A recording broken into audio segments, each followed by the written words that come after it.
السلام عليكم. نسوي لك شغلة حتى ابنك ما يرضى عليها. ايش بيها بابا هاي؟ ايش بيها؟ ما تكذب عليه، ما مقتنع بيها. عود سويت، قلت خله اسوي مراشة هنا.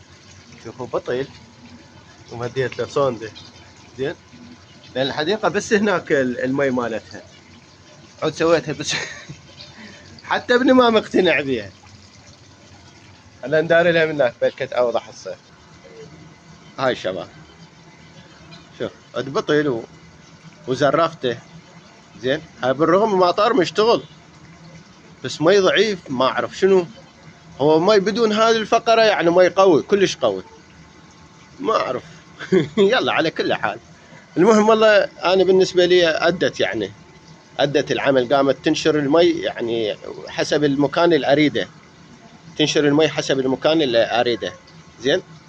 بس ضعيفة، يعني دفعها ضعيف. المفروض اعتقد المفروض يكون الظروف اصغر من هيك شيء.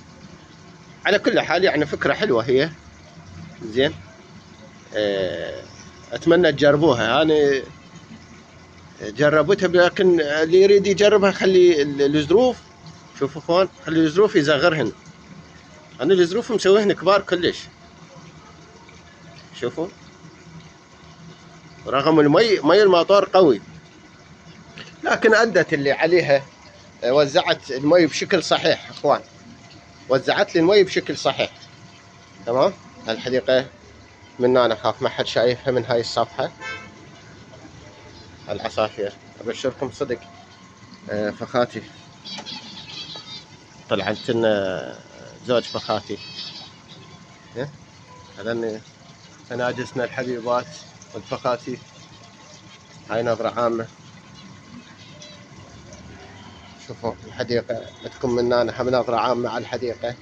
بيها والله كان هواي شباب، يعني هواي كان بيها زرع، بس أنا يعني صار اكتظاظ على قولتهم، اكتظاظ، وقمت أشيل وذب لو أنطي لو هاي. تمام. يعني عفت هواي هناك جوامات داخل القفص، فصار اكتظاظ هواي صار هواي. يعني عندي زرع هنا وش اسمه ولغيته. على كل حال فكرتنا على المود النافورة. مع السلامة.